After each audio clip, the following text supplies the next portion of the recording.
after. Yeah. Well, before we let you guys go, talk just the last words on Mike Woodson and Dane Fife and where the program is going and how you think that this means to Indiana. Coach Davis, let's go with you first.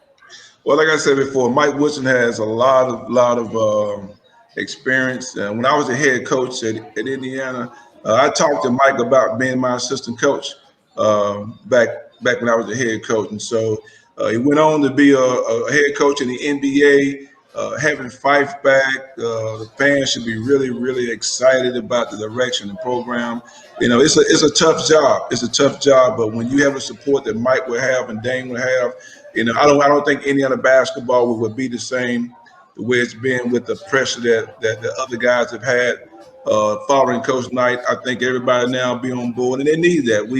I say we because Indiana's always going to be a part of me as a coach. I think we need to come together, and the fans and everybody just needs to support, regardless of what goes on. Just stay locked in on the players and the program because you know it will get back to where it's supposed to be, and that's the Final Four and that's the championship game. And you're the last person to take them there, so I agree with you. We'll get back there. Dusty, your thoughts? It's a neat experience because now I'm a fan. I have a son at Florida, so I root for them and I root for Indiana. Those are the really, other than my team, the only rooting interest I have in college basketball. And I thought when they hired him, I said, if he can keep this team together, because I watched him a few times and I thought this team had potential.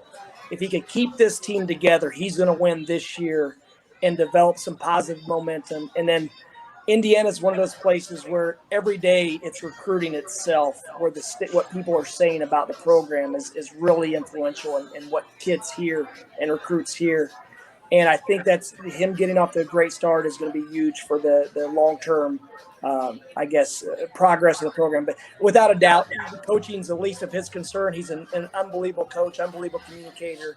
And I think everyone will play better than they would have otherwise just by having Coach Woodson and then a great staff under him. Laz? Well, when Bob Knight graduated from Ohio State in 1962, he spent 2 years at Cuyahoga Falls High School, and then he went to be the Army coach. He was 24 years old, head coach at West Point, stayed there 7 years. He was 30 years old. He hadn't had his birthday yet. 30 years old, he got the Indiana job.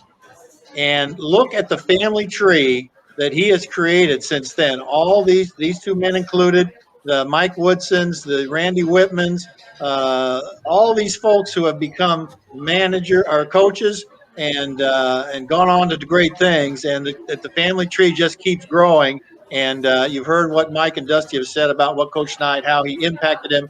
And guys, I get the privilege of being in Bloomington and seeing Coach every week. I go to visit him, and I'll tell you what he gave me. He gave Woodson some coaching advice already. He told me, he said, as long as Mike doesn't do anything dumb, he'll be fine.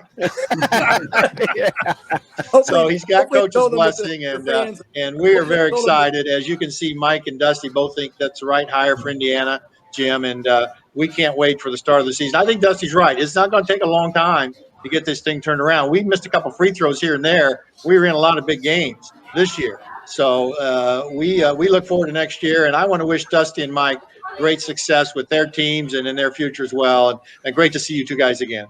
Thanks for having me on. Appreciate it. Thank you guys so much. We appreciate you all so much. Look forward to having you all on again. You've always been such a great friend to us. We appreciate you all. John Leskowski, make sure you go out and visit the Culvers in Bloomington. Make sure you cheer on Detroit Mercy up in Detroit this year and the FAU. What are you guys? FAU what? We're the Owls. And if anyone wants to visit in the wintertime is when you want to do it. January, February. Smart thinking. That's why he's a coach. He's a smart guy. About 20 miles away now. You can ask him. We'll probably be able to visit. Beautiful day. Yeah. Thank you guys so much, and thanks, of course, to everybody at the Culvers and with Yogis. You guys have a great night. Appreciate everyone so much. Safe travels for everybody. Wish you guys a happy night, and until next time, I'll see you on the radio. All right, thanks a lot. Appreciate it.